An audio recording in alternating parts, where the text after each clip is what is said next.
There we go. Terrific. Thank you. So let me say that again. Good morning. Good morning. Thank you for your patience. We had a few technical issues this morning. They have been resolved. Please avoid going past that wire over there. My name is Porfirio Figueroa. I'm the Deputy Director of Community Affairs for the Manhattan Borough President's Office. And I want to welcome you to the September 18th, 2025 Manhattan Borough Board.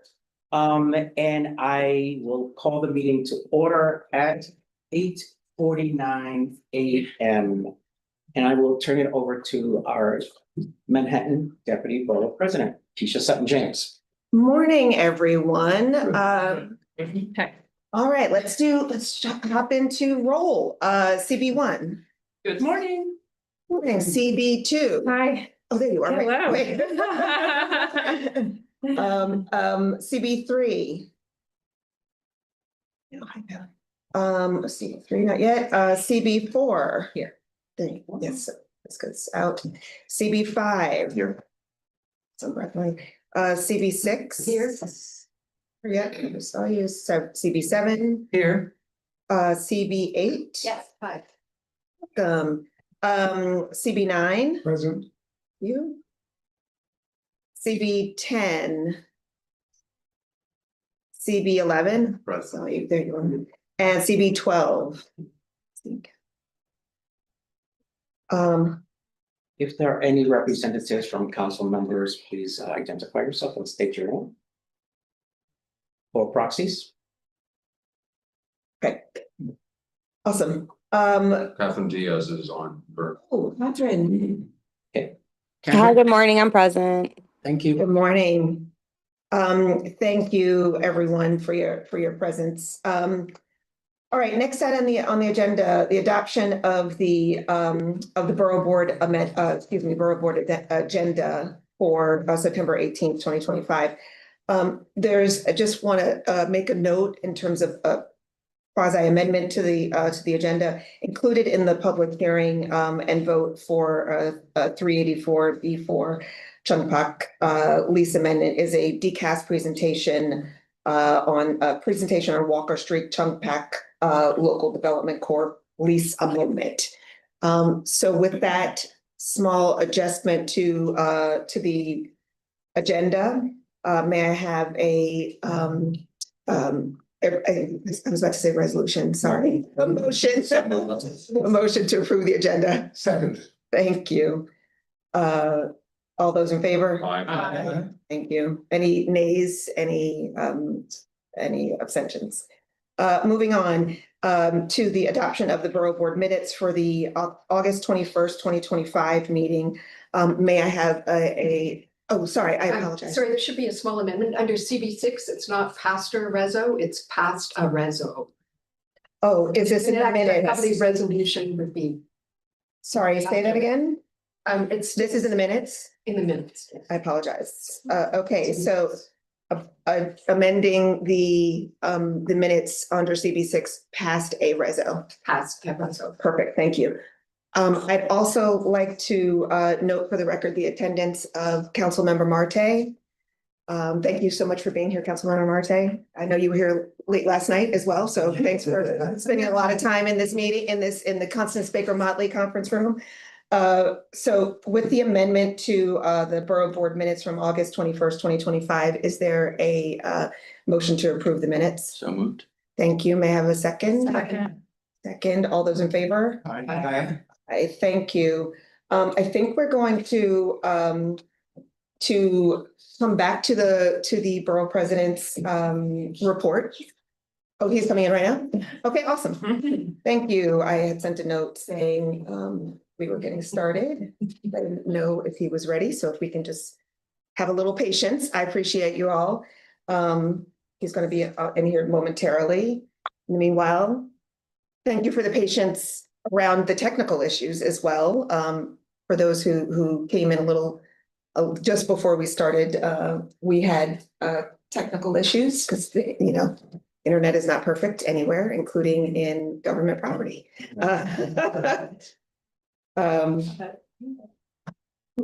Marquis is only late, he feels very about that. Okay. That's all bad day. And if you have joined us via Zoom and have not spoken, can you just identify who you are? And if you're representing a council member, please let us know.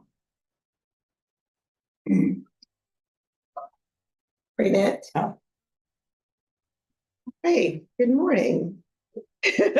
Come on in, we paused just a moment. We can, or you can go then. We paused just a moment because we're ready for you. Wow. Good morning, Manhattan Borough Board. Good to see all of you guys. Oh, did I sit in the wrong place? No, I just need to clear the wire. I already messed with it. There you go. Got it. Thing this morning, don't know if you heard, we lost internet, and we've like. I heard, but I wanted to enter it in the minutes that this was the fault not of the Manhattan Borough President's office. Thank you. Thank you. Yes, DCAS, whoever runs this building. They're Anyway. clear, don't talk about No, that. Strike that from the minute. It's the fault of, what do you call the chief technology officer? Okay, we're gonna blame that, as long as I'm not. Okay, so, we had some breaking news yesterday, on casinos in Manhattan. We had 2 votes, 1 more pending. And I know you all heard that, both the applications were turned down with Times Square and Hell's Kitchen. I think I want to compliment, it was those were both in CV4, I think, correct? We One in CV5, yeah. You guys were both great partners in this process. My team complimented you repeatedly on that, so thank you. There's so much to consider on these applications. There's the economic impact, there's the employment impact, there's quality of life issues from traffic to sanitation to public safety to overcrowding. There's risk of gambling addiction. There's the question of other uses for any given site. And we weighed all of that. In the case of Times Square, there were an added level of considerations because it's the heart of Broadway.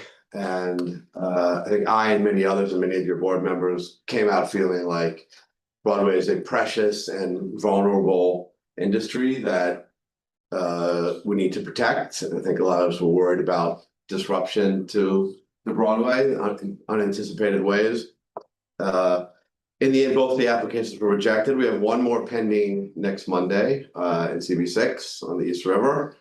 And we'll take the same rigorous approach to looking at all the benefits and risks.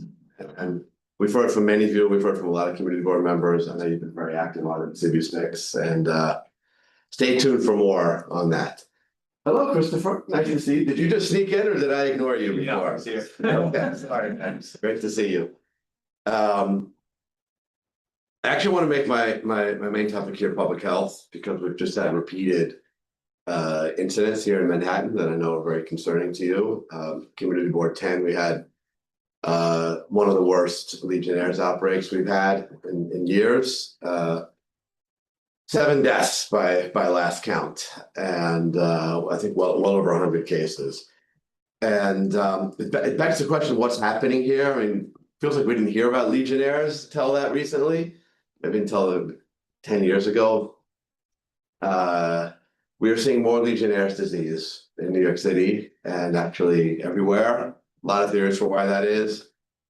So probably related to global warming. It's an organism that thrives in warm water, related to the shift to indoor air, because now we have more and more of these so-called cooling towers, not to be confused with water towers, that provide indoor air to institutional buildings and tend to have warm water where these organisms multiply. They tend to be predominantly occurring in low-income communities, communities of color. The worst we've had in recent memory was in the South Bronx. And it's important to ask why that is. I think it's a combination of buildings that are not maintaining their cooling towers adequately, and populations which are more vulnerable because of either age or underlying conditions. What do we do about it? The city put it into place after the 2016 cluster in the South Bronx, the best system for cooling tower inspection and cleaning in America. And really, there's no other city, big or small, that can match it. Really, this wasn't really even the kind of thing that city governments got involved in. They left it up to property owners. And it's created a national model, which other places are starting to replicate. And it's hard to talk about stats because there's so much noise in the data, but I think it's helped us. It's helped protect people. It's helped reduce the number of cases, and we're not doing it well enough. It's a very work intensive to inspect, and we don't have enough staff doing this work. We can talk about the reasons why. We need more inspectors out there, and we need to hold buildings to a higher account. This horrible case in Harlem reminds us of that. I want to compliment the community boards for stepping in, especially CB10, but also 9/11. In any public health crisis, the amount of misinformation that can quickly multiply is just shocking and potentially dangerous. And you guys have the credibility and the relationships and the years of people in the neighborhood. And I really appreciated the way the Uptown boards mobilized on this. And it reminds me a little bit of what you had to do during COVID when people turned to you for information in that health crisis. And I encourage you to continue to make public health critical to the kind of work you're doing for your communities. We also, in the last week, have identified 2 adult measles cases in Manhattan, in Lower Manhattan. Measles has been in the news a lot, but we blue states tend to get very cocky about thinking it doesn't affect us. Anyone here know how many measles cases we've had in New York City so far this year? Anybody? We've had 13. So it's been going up in the last couple of years. Thank goodness, we have still a very high vaccination rate for measles, mumps, rubella, MMR. It's 93%. The goal is that you want kids to get their first shot by the time they hit their 2nd birthday. We're at 93%. It's pretty good. It gives us herd immunity. But even in New York, there are pockets of resistance on the left and the right. It's a problem in different communities, including here in Manhattan. And it's being made a lot worse by the messaging from the federal government, which is undermining confidence in public health science, which is undermining public health institutions like the CDC and the FDA. And I am really worried about what that's going to do to families' decisions to vaccinate in New York City.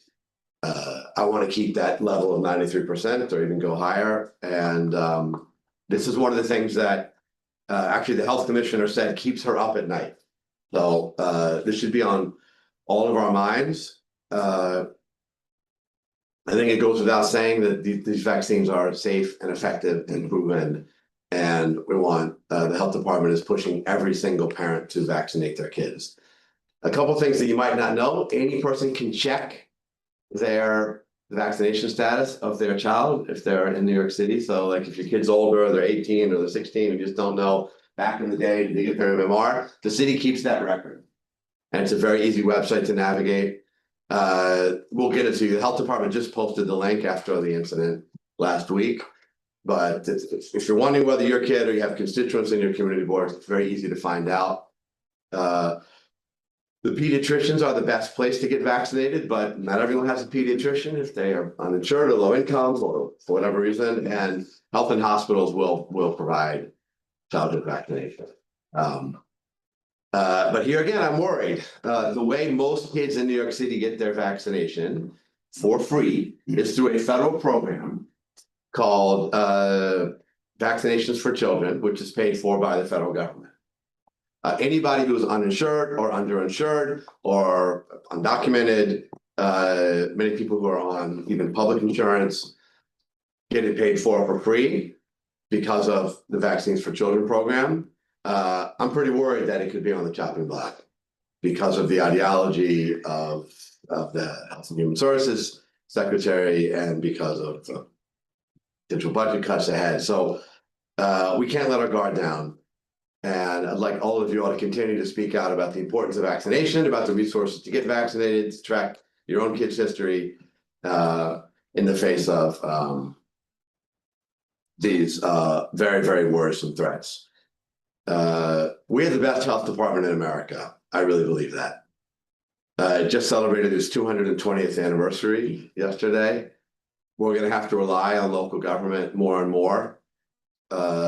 And I think we need to keep out some of this conspiracy theories from infecting our work. Did you see yesterday a council member introduced a law to remove fluoridation from the water in New York City? Specifically citing the quote science being put forward by RFK Jr. The threat is here too. The threat is here too. And we need all of us as leaders, as policymakers, to help protect our people. That's my public health rant this morning. I'm gonna move on to happier topics. Happy Hispanic Heritage Month, everybody. We are doing our annual event on the 28th. On Someone's gonna- 25th, Darn it. Say On the 25th, 6 p.m. which is next Thursday, Thursday, and we're doing it uptown at, Sugar Hill Museum, Children's Museum. okay. So come uptown, we're gonna have a fun night. DCAS is invited too. Promise I won't bring up any problems with internet access or cooling towers or any of that. It's gonna be nothing but a celebration, so thank you, Borough Board, for coming out this morning and for all you do, and I'm gonna pass it back to you, Porfirio. Okay, and I'll pass it back to the Deputy Board President. amazing. Next, I thank you so much for that update. Next item on the agenda is our DCAS presentation on Walker Street, Chung Pak Local Development Court Police Amendment and the public hearing. Do you have the PDF? We have the slides, they have been loaded, right? Like we have slides to. I don't think so because of our internet issues. Oh, got it. Okay. What I could do is quickly print it out and. Okay, I'm sorry, I didn't realize Can I that. forward it to you perhaps? I didn't realize that. Yes. Or, I mean, if there's printouts, that's fine too. Yeah. would be on the internet on too. No, because they did that hardwire something that that's beyond my technical understanding. I didn't realize that was part of what, Someone share it on this. okay. I could, if I logged in, maybe. You can't plug in. Oh. Yeah, I'm not able, I'm only able to use I'm only able to use cellular. Just a strange question, because my internet in here is working. Are you sure you're not on cellular or some? I'm positive. Cause I am, but that's what I have to do. Okay, All right, that's okay. how about we, apologies, I didn't realize it was impacting this. Were you gonna? We open up email and get the slides into someone's email. Okay, Good try. So whose email do we have?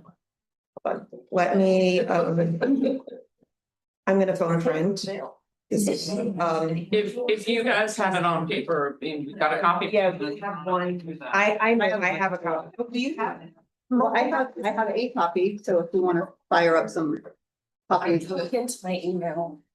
Okay, you can, I don't know how to do that. I know, it's a lot. Thank you. And then we can get it sent to you. I have. Oh, you have it, all right, perfect. Again, you send her the latest. Yeah. Okay. These moments really show us how dependent on technology we are. It's like, it's grotesque, like how we can function. Without it. And thank you for your patience.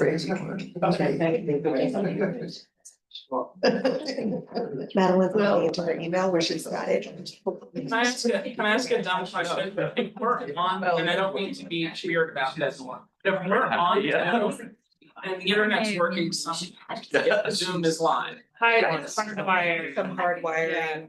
It's not the Wi-Fi. It's not the internet. It's like, it's not. So. Through the I can Wi-Fi. That's it. I'm on my hotspot. You're on your hot. I switched over when you said the other one wasn't working because it looked like it was there. Yeah, definitely there. I'm wondering about. Oh, wow. This building. It's the whole building. Gosh. Just under. There's no alert. The whole building apparently is without internet access. Thank you. Blame Um, blame Spectrum. What's that? Blame Spectrum. Well, blame Spectrum. It's Spectrum, yeah. Oh, it is? Yeah, it's probably not the office, just email us saying. Oh, yeah. Thank you. All right, and we've got a presentation, everybody. Hey. Great. Thank you. All right, we're focusing, we're back, calling our meeting back to order. Do you mind being the clerk? No, I don't. Okay, thank you. I appreciate it. Thank you. Good morning, everyone. I appreciate the patience with the technical difficulties. I'm Colleen O'Connor Grant. I'm a planner with the Planning, Disposition and Property Management Team at the Department of Citywide Administrative Services, or DCAS for short. This is a room of people who know us well, I guess. I'm joined by my colleague, Kyle Daniels. We're in the Land Use Division of Real Estate Services. We also have representatives from Chunk Factor this morning. Sherman, Bruce, Brian, thank you. Good morning. I want to thank the Manhattan Borough Board and representatives for having us here this morning so we can speak with you about the lease amendments between New York City and the Walker Street Chunk Pack Local Development Corporation. I'm just going to refer to our tenant as Chunk Pack going forward.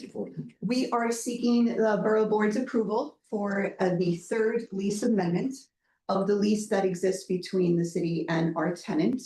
I am happy to take questions as we go along, although my presentation is not terribly long. Tammy has already viewed this from a prior iteration at Community Board 1. But if we save questions till the end, we'll have plenty of time for dialogue. Thank you. So if we could just move to the first slide. Thank you. So I wanted to just begin with a little bit of information about our tenant, Chunk Pack.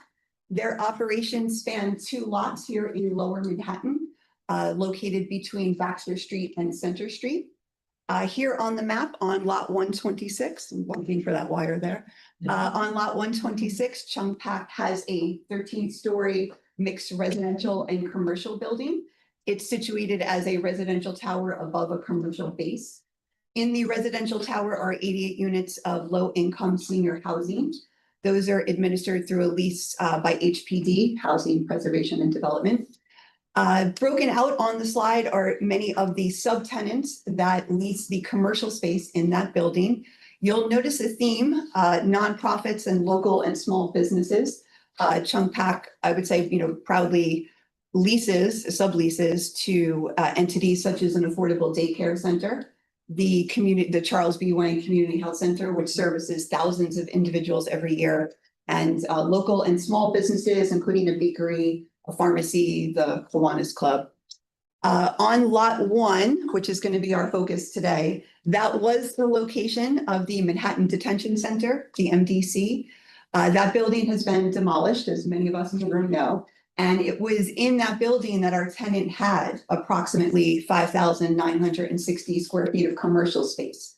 So the lease amendment is largely driven by restoring that commercial space to the new building, the new Manhattan Borough-based jail building that will eventually go up on lot 1. So it's driving the lease amendment process, is the restoration of their commercial space.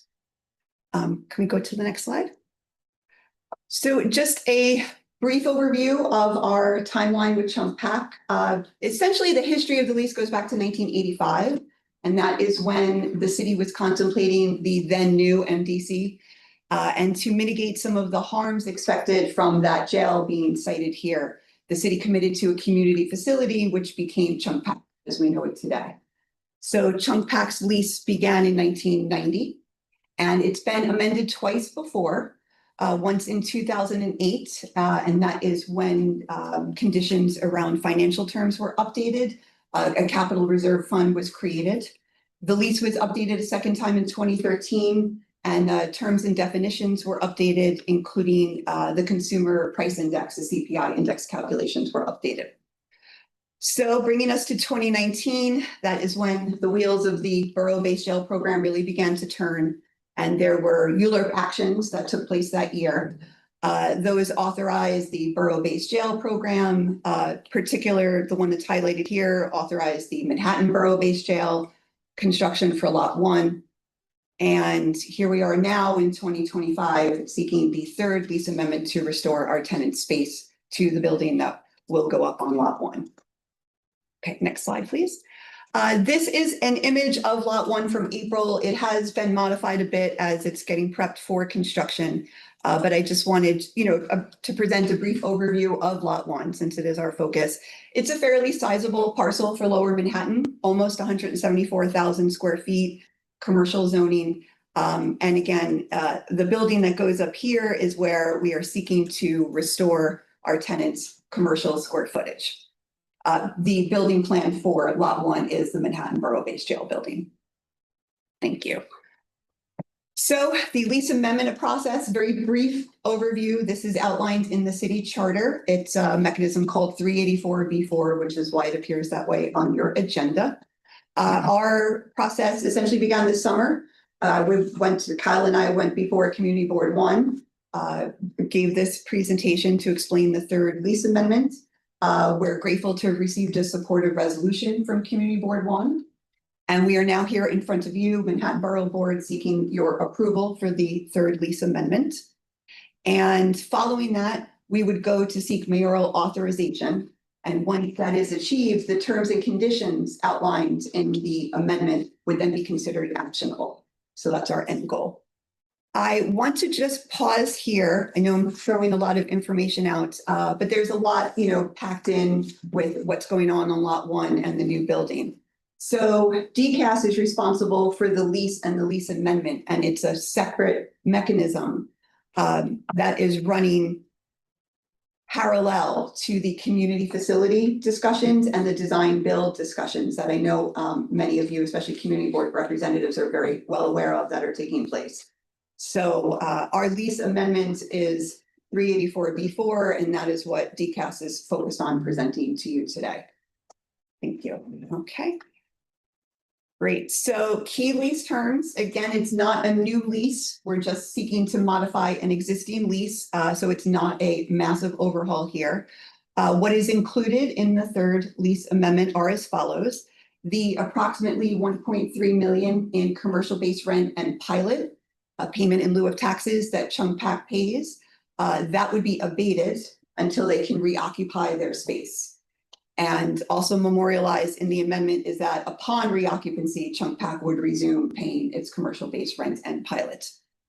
More specifically of the commercial space, the approximately 5,960 square feet, that would be delivered in the form of 5 retail spaces, up to 4 of which would be made usable for restaurant use. So that would include hookups for ventilation and whatnot. But ultimately, it is up to our tenant to decide what uses would go into those retail spaces.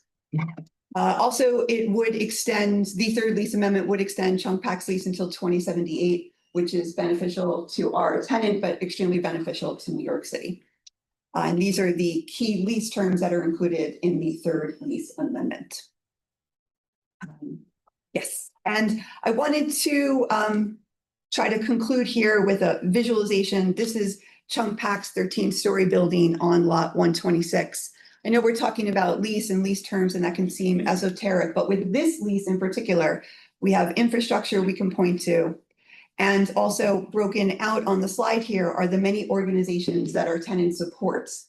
So the benefits to this particular lease are not contained to just the lots between Baxter Street and Center Street, but you have a lot of benefits delivered to cultural organizations, recreational organizations, and our tenant can speak more to this, but the money that they collect from their subtenants, directly or indirectly goes to supporting the affordable daycare provider, the community health center, and providing affordable rates for a lot of their local and small business tenants as well.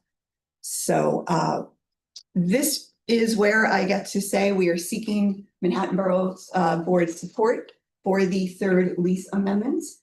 And again, it would extend our tenant's lease until 2078 and make whole the real estate space that they are not able to use right now because of lot 1. So I did, let's put up the thank you slide for the moment. So Kyle and I are here to answer questions about the lease. I can take questions now, or did anyone want to talk a little bit more about the community facility space? Or the zoning You know special I do. permit? Okay. Just wanted, to do a little temperature check. So I could let anybody else who has any kind of questions go first before me. Can I? Of course, yeah, please. So can you explain, I don't understand the rent. Is the rent at an annual basis, 1.3 million? Is it for 56 years or whatever? What are we talking? It's the annual rent that our tenant pays, a combination of the commercial base rent and then the pilots, the payment in lieu of And taxes. so you expect that to be reintroduced when? Once they can reoccupy the space. Yeah, I We're get not that, able but- to define a date. You have no idea. Well, we are relying on information from sister agencies as to when construction, is So expected. ballpark, 5 years from now, 10 years from now, I believe never. official date is still 2029. 2029, okay. And how does this is a very long lease. So what is their ability to transfer their rights in the property to somebody else at these pilot, and what are the restrictive covenants on their lease? Excellent questions. Well, they're a local development corporation, so not a traditional tenant that you would find usually in the private market. A local development corporation is authorized through the state of New York, which allows for, how would we describe the, feel free, Brian, yeah. Hi, so it's Brian Cook, former director of land use planning and development under Scott Stringer and the baby planner under Virginia Fields, if any of you remember what I look like, so it's out of here. Welcome back. So, thank you. Good to be home. The Chung Pack's 88 units for affordable housing would have a restrictive deck from HPD connected to the loan, which is enforceable. Those have transfer provisions in them that require any transfer to get reviewed by the city before they would go to another party. There is also the HUD contract for the 88 senior units that would require a review by HUD before it could transfer. And though I haven't gone fully through the DCAS lease to answer your question, most leases, the city have a review period by which the agencies in charge can review and make sure somebody can transfer.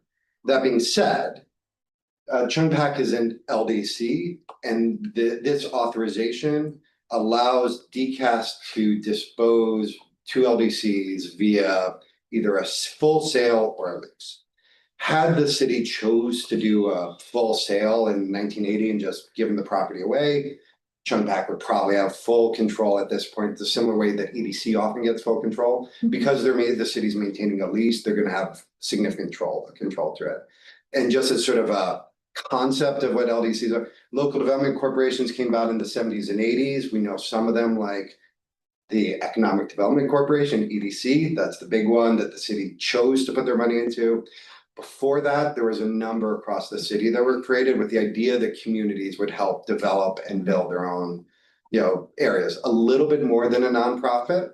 So they can help small businesses and things of that nature and not have to worry about, getting caught in just a nonprofit mission, but a little bit more intensive. So I think there's this one, there's maybe Banana Kelly, I think was formed originally under an LDC in the Bronx and a few others. So the disposition even of this point would require probably extra legal review to make sure that the lease could actually be transferred. But there's a lot of mechanisms that would make that difficult. I should also just note, I think it's great for Sherman when he says he wanted the 88-year lease because he plans on being there for 88 years if God's will. And I want what you're taking. Related to that, in terms of the lease, are there escalation provisions in the annual rent? What are those like? Is that commercial reasonableness? What is that? There's a formula in the lease percentages. I don't have that in my head right now. I'm the lawyer, by the way. Okay. Me too. A few years ago, DCAS started standardizing their leases to rise around what CPI is. I haven't looked at the provision, Okay. it started about 8 years ago, so it'll be something in that. Thank you. Tammy, Okay, so. There was, I'm sorry, I think there was a question. Oh, please. Oh, I'm so sorry. No Okay. worries, thank you. You'll pardon me, I'm new to this. So pardon me if I missed it, but what is DCAS's relationship to the borough-based jail program? Insofar as we have a tenant whose property was removed when the original facility was taken down. We're connected to the lease, the commercial lease portion. Okay, But this, yeah, just another way, someone else is building it once it's built, anything that is not city used. And the city wants to dispose to somebody else, it goes to DCAS, who is responsible for leasing spaces out for the city. So whenever you see a city building with a commercial tenant in the ground floor, Starbucks to whatever it might be, that was DCAS who sort of ran that lease. And they do the opposite as well. just responsible for the leasing. Just the leasing and the maintaining of city buildings. Thank you, Yeah, thank you. add something to that. Sure thing, Councilmember. So this agreement happened at 1985, so it really is not connected to the negotiation of the borough-based jail. It was to the previous borough-based jail that was there, the Tombs. This is because they destroyed the Tombs. However, that space was Chongpeng space. And so whatever they built there, whether it's a borough-based jail, whether it's what the next administration will build, whatever they want there, they still want to have access to that space that they were given in 1985. Gotcha, thank you. Of course. Just wanted to note for the record, a couple things. One, the three people who will be voting on this item are CB Chair, Council Member, and Borough President. And then B, I think, can we just double check Zoom and see if Freynet is still on representing? I just want to make sure that her presence is. I'm at the bottom. I'm here. Okay, great. So I just wanted to recognize Freynet is on representing Councilmember De La Rosa in terms of our attendance. So with that, Tammy, CB1 Chair. So. We did approve this, but there's a big thing that I want to read from the borough-based jails points of agreement for Rikers in terms of the Manhattan Center as it affects Chongpeng. The community under build, form, and neighborhood context of the jail, point 2 was given a provision of community facility or commercial space. This project will include the construction of a 20,000 square feet of community facility or commercial space. The city will work with the council and the community to shape the use of this space. The space will line either side of the new White Street to activate the pedestrian arcade and front Baxter Street to better integrate the project into the existing commercial corridor. Period. 20,000 square feet for the community. All right, so that is point 2 of many other points. There's addressing community concerns, investment in cultural institutions, which is a 17-point list when it comes down to the boroughs. Under 16, 15 and 16, 14, 15, and 16 all relate to something having to do with Chongpeng, either senior housing preservation, quality of air quality and protection of the tenants, for their outdoor terrace, and then the rent credit and the relocation. So in here, it says the rent due to the city from Chongpeng under the commercial lease for space located under the Manhattan Detention Center and within the residential building will be abated during the construction period. And it continues. Nowhere, anywhere on any of this does it say that the 5960 that belongs to Chongpeng comes out of the 20,000 that is given to the community. Furtherance, this specifically lists that's within and below. The listing for the community space is very clear, it's street level. We pointed that out and said that we wanted to ensure that when we asked DCAS when they came to us, and DCAS says, we have no knowledge of that. We know from the borough-based jails points of agreement, those two should not be linked. We put that in our resolution. Surprise, surprise, the next presentation that we saw that the city put on, all of a sudden surprisingly had 5960 taken out of the 20,000 that belongs to the community. Why is this important for everybody? We noted that and we specifically say that's not fair, that's not right. And when we were at the BBJ meeting, the architects and leads from the BBJ team said, it doesn't say it isn't, so we can't. This is a problem. This is a promise to the community. We approved everything for Chung Path with that note that the city, having nothing to do with their contract, needs to ensure that the 20,000, but we ask that some wording in the current borough board resolution supports this, because this is not just a one-off. We have a large project at 100 Gold Street that will be the same. And I tell every community board that is negotiating about city property that that is the way this is working. We have 100 Gold Street, which this administration put out for RFP. They promised us square footage. We have an 18,000 square foot senior center that is critical with a 5,000 person membership serving 500 people a day, food.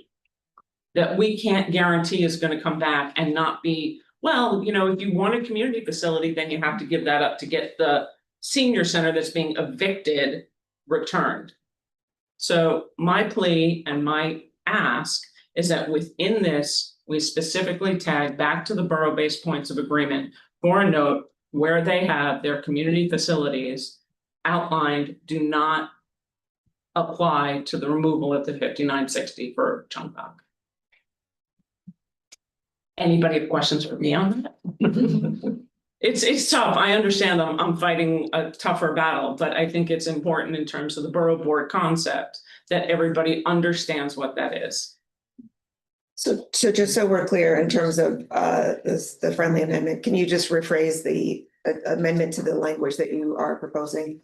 If you can just repeat rather, just so we put it's the CB1 demands that the Chung Path lease is honored as its own entity as described in the points of agreement, unique and separate from the promised 20,000 square feet of community space. And our approval is kind of conditional on that. That's the only way that we said yes to. It's not that we don't want to support Chung Path. It's critical. We don't have enough senior housing. We don't have enough programs. The thing that they have been through in the demolition is unconscionable in terms of community. And it is the community connection point between CB1 and CB2, three. Sorry, I lose the other side of Baxter Street. So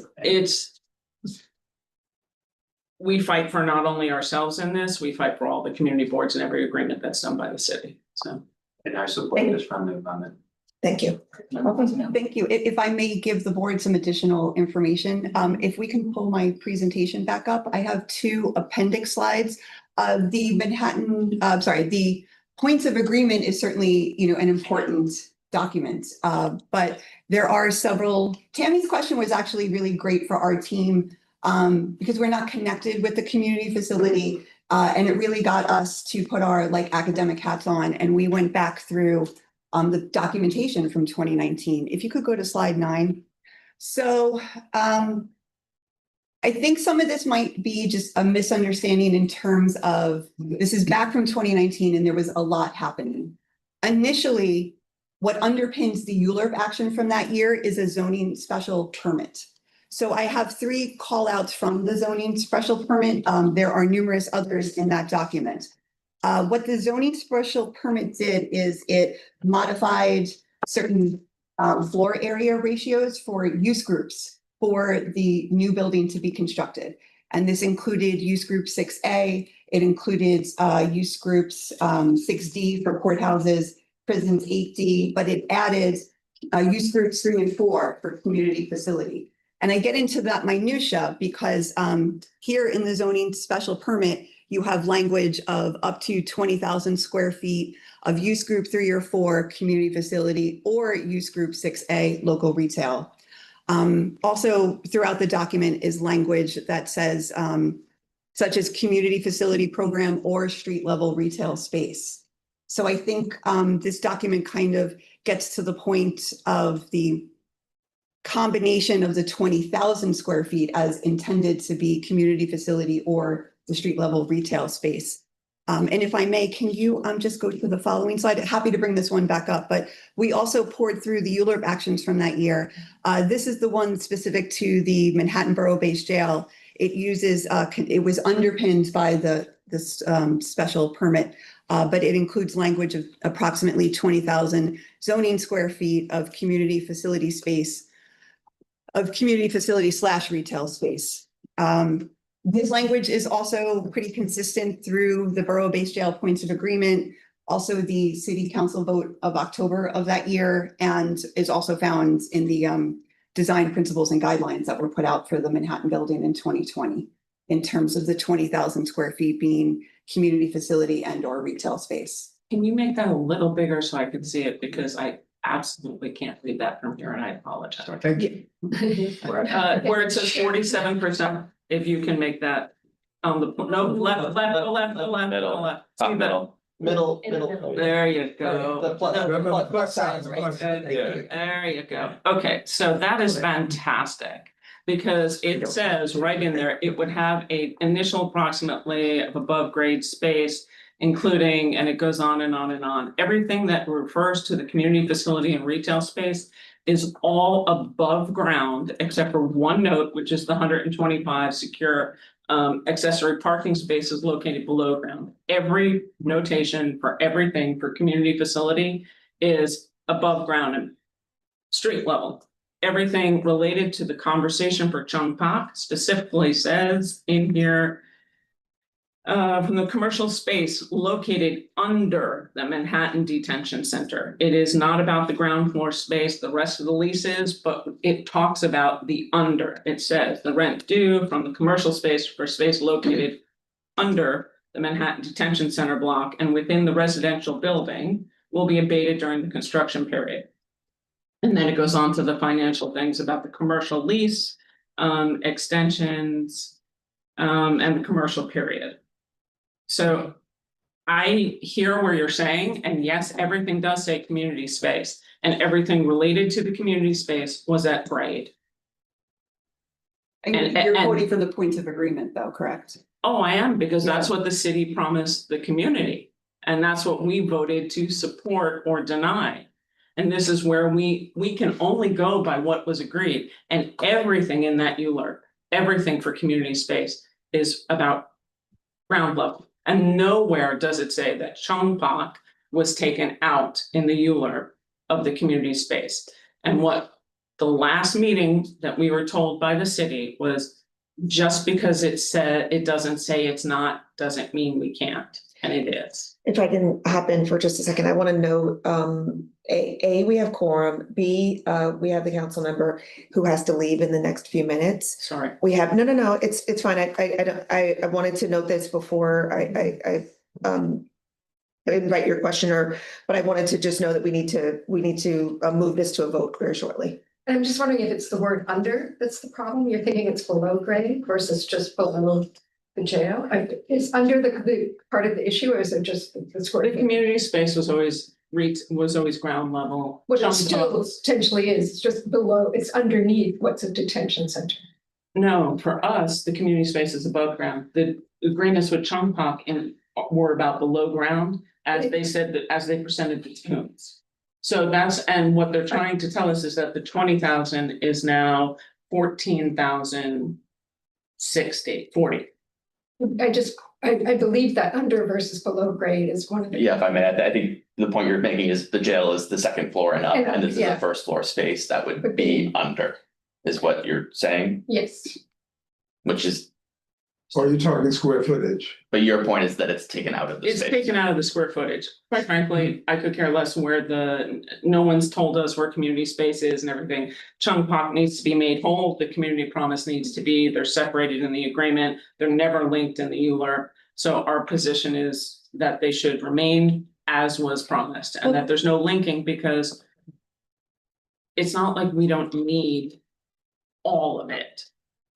Right, so. Well, the actions unfortunately don't necessarily speak to a lot of need, but it is clear that they're linked. The 20,000 square feet is linked as community facility or retail space. If you want to go back to slide 9, the zoning special permit language is perhaps even more specific in the findings. Beverly. And it seems to me that what we're hearing is that there is a legal pathway to the interpretation that you're presenting.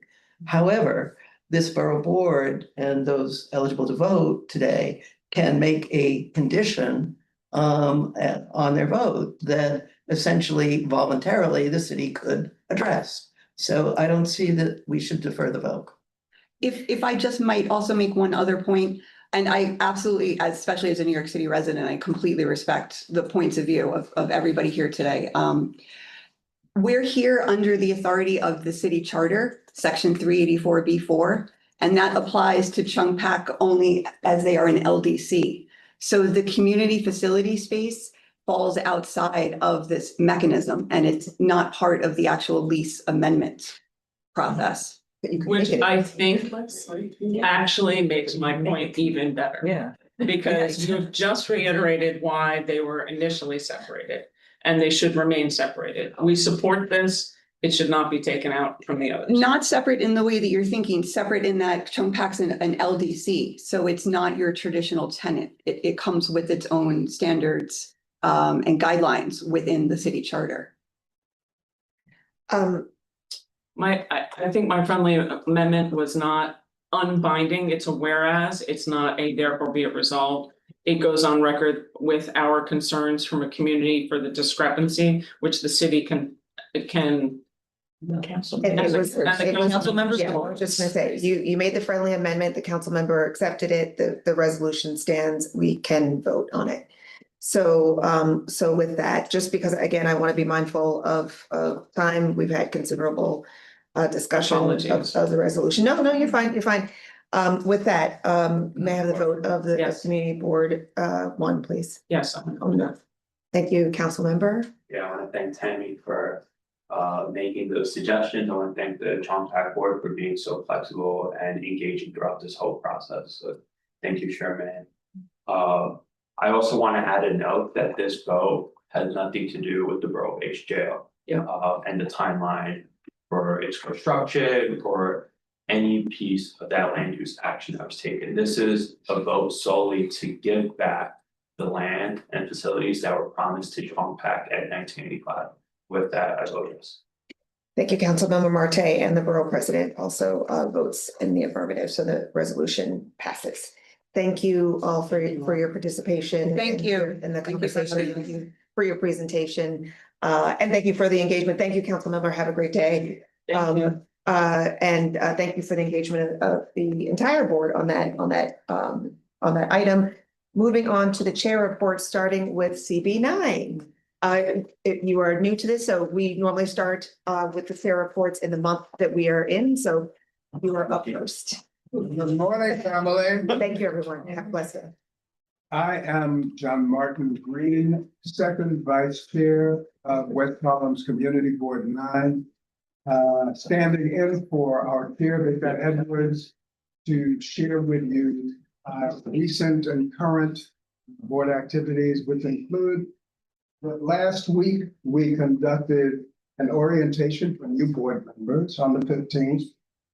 During which we reviewed all of the board operations, including board governance, standing committees, task forces, as well as expectations of board members. Along similar lines, our chair, Victor Edwards, first vice chair, Monique Hardin Cordero, and I took the opportunity to attend several board committee meetings for the new season, in which we found robust and extremely engaging participation. In other news, the housing and land use chairs with our chair and first vice chair and I met virtually with New York City Department of City Planning to discuss the redevelopment plans for 1727 Amsterdam Avenue, which sits on the northeast corner of 145th Street at Amsterdam Avenue, during which our focus involved affordability, additional units for local residents, as well as the impacts on the surrounding community. As the ULURP process has already been implemented, the Housing Land Use and Zoning Committee will be taking next steps in this process, including holding a town hall and announcements about the dates on the town hall and next steps will be forthcoming. Lastly, with respect to New York City Community Planning Fellowship Program, Chair Edwards, the New York City Community Planning Fellowship Program is sponsored, I should say, by the Fund for the City of New York.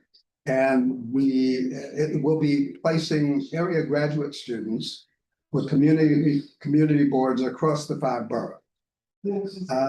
Several of our board members and the chair sat in on an information session recently to prepare to submit proposals to secure a university fellow to work with the board. Our focus will be around housing and health industry.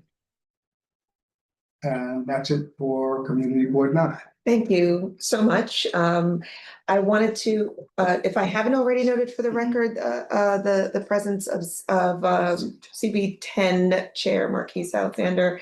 And also I wanted to note the presence of Genesis Vargas representing Councilmember Menon. And with that, CB 10. And this is some student. Oh, Yeah, really? yeah, I'm thinking about it, yeah. So good to see her. So just a few things for us. We're at CB10, we're in a phase of kind of organizing right now. We have limited staff right now as we're trying to hire a district manager and maybe assistant district manager. So we are going through a lot right now, but we have board members are volunteering in the office. We're really glad for those who are retired, who can give time. And so we've been really pulling together as a community board. We've been dealing a lot with, now the Legionnaire's disease has been ruled kind of over in some sense. So the investigation has concluded, but there was obviously a big cluster where 7 residents of Harlem or 7 residents of New York City, not necessarily in Harlem or all live in Harlem, but died.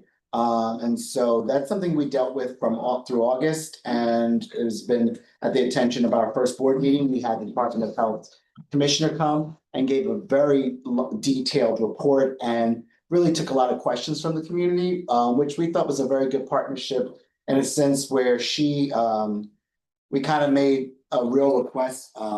Our board had been involved in this since 2021. We had made some requests to the health department, and it didn't seem like any of those things were implemented in regards to the cooling towers. So we're really concerned about the long term, that in a few years, we're not going to be back in the same situation. We also had a press conference with community boards 9 and 11 that we called and as community boards to kind of really call for the health department to facilitate some changes. So moving forward, we're hoping for a lot of follow-up, and several of our committees are going to be following up and really trying to implement with the city some long-term checks and kind of like enforcements for this. We're currently also working to develop a leadership retreat. We really feel that in our board, there's a need to kind of work out personalities and kind of help facilitate. People don't know each other outside of the board. And so I think this is something probably we all would benefit from, but those who are leading committees and just kind of learning leadership styles and how to best professionally work with people. Not that we have any problems, but we really feel that this would benefit our board long-term. So we've been consulting with different agencies that help facilitate this. And we're thinking of something long-term for like a weekend. We want to start amongst the leaders, but then hopefully something we can bring to the entire board. Other things we're dealing with right now, we recently made some bylaw amendments and changes. So we're preparing to implement some of the new things that we voted on for our board. We're also this week we have in Harlem what we call the African American Day Parade. We're preparing to march in that. And so I think that's where we are. September's been really busy. there's a lot kicking up as we're kind of coming back from the summer, on top of looking for a new district manager, while also kind of getting new board members adjusted. It's a lot going on. I'll leave it there. Thank you. No, thank you for lifting all of that up. I love the idea of the retreat, and there's a quote that I cannot recall the origin of, but it's something about how it's difficult, it's hard to hate up close, and so you spend time with people and it's you spend time with people, it's easier to kind of find the bridges. Yeah. And our office will also be there for the African American Day Parade. I will not do it, but because I will be traveling this weekend, but the office will. I just wondered what amendments you made to your bylaws. Okay, so, well, there were just a few things, no, there were just a few, it's actually this year, not that many, but one of the things were, and I mean, I wasn't necessarily supportive of it, but we have to add an officer to our cabinet, which was they wanted an assistant treasurer. And so that was one of the things that we're preparing to have like a special election now, as a part of that. The other changes were kind of, just being more clear, we have term limits, and we're still gonna consider term limits for even committee leadership. We don't have term limits for committee leadership, only for board officers, but that's something that I have actually tried to push, is that we also have term limits for committee leadership as well. Just how many boards do you have term limits for chair, committee chairs? Committee chair. Committee chair. Okay. 12 does that as well. The 4-year. It should, yeah. I think it Oh, should we're be. the chair. Committee chair. No, we don't have her So there's a loophole that if your co-chair has been there less than a year, you get to stay and like another year. So you don't have ever, Yeah. Right. wait. I don't drive. I was just gonna say, what are term limits for chairs gonna become irrelevant in a couple of years? Because all members will be term limited. Yes. No, so the thing is though, that was why I think we should have term limits, is that because I believe it's about 8 years, but I recently made some changes where someone had been serving for 11 years in a committee chairpersonship, which is longer than, and that wasn't easy, right? There was still pushback. So what I'm saying is that there are people who have been long-term who still, they shouldn't be chair for the whole 8 years or, something like that. So I think it's still relevant. So we only have term limits for leadership in terms of the elected officers. And our thought was whoever you're electing to be as the officer has the right to move any chair around. You don't get your chair only as you serve at the behest of the board chair. So what we're trying to do with term limits is we've never had like 2 co-chairs of a committee unless it was something brutal like licensing, which is big, but we're starting to move in so we can then swap around because term limits are coming. So I have a couple of committees, like for example, on land use, this month was Patrick's last month as chair. Now his co-chair is going to be swapping roles with him. He'll stay on to help support her for 6 months, and then he's chilling and going back to being a regular board member. And that's the way we're trying to get institutional knowledge to stay, to train, and to move, because there's not enough. But I wanted to comment about you're not the only board with staffing issues. I was acting DM for 6 months, so I get where you're at. I'm really sorry. But it did make me wonder whether Mark's and the team at the Borough President's office, it would be incredibly helpful, even if there was some form of like temp agency that the Borough President's office could help boards with when they're short-staffed, even if it's just to have a body who answers the phone Monday through Friday and is able to take constituent complaints, because the problem starts to be the disconnect that the community has with the community board because community board is understaffed. And there's just not enough hours in the day for any, couple people. So I mean, I wonder if you put hands up around the board, how many are short-staffed. I suspect it's lots of it. I would imagine the same, and I can definitely follow up with HR and see if there's a referral that we can share with you all. And then I can refer you, we have a Department of Aging temp which is the Department of Aging funds their stay with us. They're not. It's not a lot of hours, but it's better than nothing, and it's again, much to the point. Somebody to come in the office, somebody to answer phone, take messages, et cetera, et cetera, et cetera, depending on their capability. Thank you for that. All right, moving on. I had a comment, but I'm gonna let it roll. Moving on to CB11. Morning, everyone. I hope you're doing well. I'm a little jet lagged. I just flew back from Poland. Things are pretty tense over there. It was for work. My arms are tired. So Rosa Diaz, our secretary, in the absence of our vice chair as well. I was actually supposed to be back on Monday, but sat on the tarmac for 6 hours and then got bumped to Tuesday. So Rosa, it was her first time chairing the meeting and did a pretty good job. She's our secretary. She's attended here on occasion for Borough Board. Wonderful human being. So usually I like to be there because the September meeting is very, very impactful. A lot of people show up. A lot of our electeds finally show up, and they haven't been there for months. So yeah, the issues we faced, there were some community members who attended. There were really just two who believe that the community board is not listening. This is an ongoing thing we face. Now, some of it, oftentimes when you have rumors start, it's usually, a grain of sand of truth that begins that process. And we have worked to dispel that. Myself, like Adem Brijas, our housing chair, Jose Altamirano, Rosa, we've all gone out to the community, to these groups who are somewhat seen as adversarial. They're not adversarial. They just want partnership because they're not getting results when they've knocked on all the other doors. One of the things that was observed during that meeting relayed back to me is that, some of the board members were agreeing that we're not listening to the community, and yet they're chairs on committees. So I have to address that. And that's something I think as a body, we should look at ways to work together with our leadership to say that, hey, it's incumbent upon all of us to go into those uncomfortable spaces. That's what we're supposed to do. We're supposed to listen. And especially in today's volatile environment, and it's not just here in America, but it's all over the world that we've seen, to do it in a respectful fashion and listen with an open heart and mind to what people are trying to say, because they're frustrated and they're at their wits' end, especially in our community.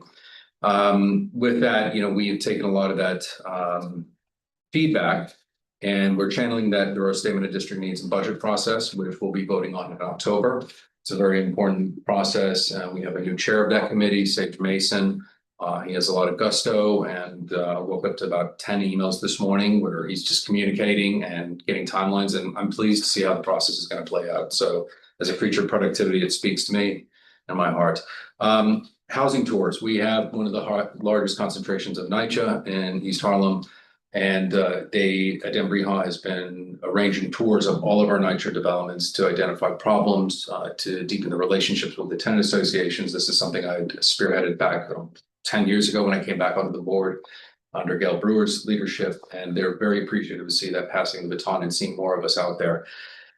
Public safety conference is in October coming up. Really encourage that for those that can attend. I'll send an invite to the BP's office. We typically partner with Go So Save, which is Get Out, Stay Out, and a lot of youth intervention when it comes to gun violence. We did have two shootings actually amongst two youth recently, and I'm sure you heard in the news about the grandmother who was caught. I think it was like at 109th or whatnot in Madison. It was very upsetting to find out about that, because it's not only just a path where many of us walk, it was an unnecessary act. So this is why this public safety conference is very important, and we do engage the youth with this process. And we'd love to have the public advocate's office as well, so please. Meeting with community groups is ongoing. I don't care if it's Harlem Neighborhood Block Association or a tenant association, so that we're constantly, and we're also bringing these groups together to solve problems. We have had a litany of complaints of parked vans who are selling cannabis throughout the neighborhood. We call the 25th precinct, the 23rd. They will move the van in the tent and they'll come back an hour or two later. It really falls under the sheriff's jurisdiction, but we need the laws to be applied. So, because people are really upset about that. And the last bit is institutional knowledge. As I'm term limited, and this will be I'll be finishing my term as chair at the end of the month because of our bylaws changes. We're trying to pass on as much of our institutional knowledge as possible. And it's a wealth that, we're trying with all 15 new members, because once we cycle off, then it's every 8 years. That you get as a term. So with that, thank you very much. Happy Hispanic Heritage Month, and come out to the neighborhood, and we hope to have a contingent joining you guys for the African American Day Parade. So yeah, waiting to hear back on that. So thank you very much. I'm remembering last year, at one point, I think it was last year, at one point, Yeah. Mark had to cut out and everyone thought you were the BP when we were marking. Yes. I was like, hey, I'm the deputy. It's like, no, I'm the body double. Like, here's the. You're the stunt man. If I may. Yes, exactly. I also just wanted to point out that, our office keeps a very close connection to our NYCHA relationships. And so if we can help in any way, or as you move forward with that, please let us know. Absolutely. What you find. Yeah, thank you. Yeah, I will. And thank you for all of your work and service. And I'm sure the group will miss seeing you here as chair, but welcome the new chair, and obviously your service will continue on the board. And may I? Yes, please. I have a very close relationship with Xavier because, CB 11 is in my purview, and I concur and I echo what the deputy borough president said. It's been extraordinary and to have this relationship with you as chair. So my gratitude also. Okay, you get me for 3 more months. Okay. Oh, 3 more. Okay, sorry. Yeah. Okay, great. All right. Well, then forget what I said about us missing you. Okay, moving on. December mimosas, please. I like that. Moving on to CB 12. Hi, everyone. I feel like we're all in sync. Maybe it's just like the fall transition because we're also experiencing a lot of changes at CB 12. Namely that our district manager, Ebenezer Smith, has announced his retirement. Wow. Yeah. Sorry. If I broke the news to the VP staff, pretend you didn't know when he tells you. No, I say that with a lot of love because, we're very close. So. Yeah. So, for folks who don't know, Ebenezer, I think, is the second longest DM in service. He's been with the board for 18 years. And so he's retired. His last day is going to be December 1st. So I've been meeting with the ops team in the summer and really working super focused, I would say, the next few months really on the transition because it's also the last few months of my term as well. So that way we can just kind of start delegating stuff at exec and making sure that we do have a DM in place once we have kind of like a whole new slate starting in January, will be really helpful. So if you see me pull back from certain things, it's kind of probably because of that. But huge loss for us. A lot of knowledge that we're really working on documenting and just kind of taking note and assessing of kind of like what's the next era for CB12. In addition to some of those changes, I'll also share just kind of like stuff at the local level this month. You've heard me in the past, a lot of DOT projects have taken up, I would say, a lot of time, a lot of energy at the board the last few months, and that's namely around public plazas. And so this month, we're going to be voting on a brand new plaza, which actually the CB sits right next to. So, this is one that we really thought about, like also the impact in terms of day-to-day operations and, for the Columbia students also in the building. So but what I could say is, there was a conditional support for this plaza. We at our board have 4 plazas, 5 plazas. And really trying to work with DOT to create better and stronger agreements for those who are operators. It's not just, about noise as folks might hear or know about some of the complaints in the district, but it also has to do with just kind of like overall maintenance and infrastructure that is not as kind of like that varies, right? And that has a lot to do sometimes with funding and equity and who gets selected for that. So a lot of our focus has really been on that process of, when an organization decides to take over, how how aware are they in terms of those requirements. So I'll say plaza's a big thing. And then we've been hoping also to have or we were planning on having a meeting, I guess, kind of like a hearing with multiple city agencies. That's also kind of like on pause, which we're really disappointed in. I'm going to be reaching out to EDC soon. Essentially, the Inwood rezoning, or for all the rezonings, they've updated the trackers online in terms of what the promises and commitments were for those specific neighborhoods. For ours, it's been up to date. And, Parks, for example, met all of their commitments, but on the housing front and other agencies, it's nowhere near there. And so this hearing, it was really meant to hear updates from each agency. It was going to be an interagency thing. We're really struggling with them in terms of just kind of making it. So that's going to be a TBD, but we're hoping that's something that we can, I think particularly for anybody who's been in our neighborhood in the last few months or over the summer, there's just so many dramatic changes in the Inwood in the Inwood corridor, I should say, and then a ton of also like a lottery buildings have gone up, and there's just a lot of questions that people have naturally about a lot of those complexes. And so this was one way to be able to kind of address, what is the landscape of changes, what are those commitments from agencies beyond just like new housing, but other funding commitments in the to residents already in the area. And I'll leave it at that. Thank you so much. Okay, moving on to, I should just also say, I'm sure that Porfirio will, but please keep us abreast of plans for Ebenezer's, celebrations, quite the long. Oh, absolutely. Term of service, so we want to celebrate him, obviously. Okay, moving on, TB1. Welcome, everybody, to the neighborhood. First and foremost, I want to tell you that there will be bike lane improvements coming over the Brooklyn Bridge at our intersection right here for One Center. We got a presentation. I can't guarantee it's going to improve everything, but it's supposed to take bicycles that are coming off the Brooklyn Bridge and put them into a dedicated lane on Center Street. So in that little, if you're walking over here from the subway and you cross into that little park-like promenade, there will no longer be bikes and people walking against each other. So that is a small drop in a bucket, but it's certainly a definite improvement that we're cheering.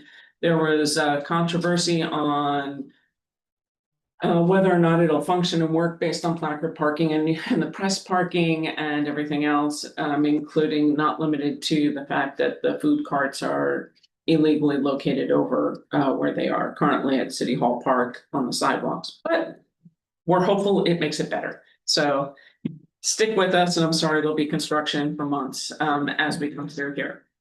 We're looking actually to partner with some of the other community boards to do, if we can find a location, maybe downtown, midtown, we don't care. But the charter revision ballot initiatives, we voted on it in its preliminary form.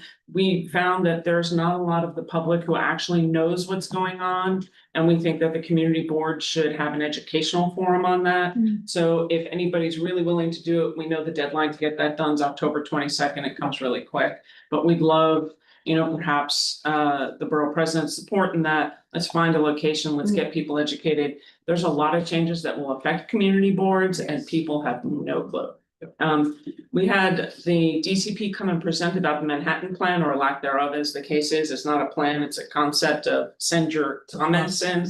It's a process. We're a little distressed because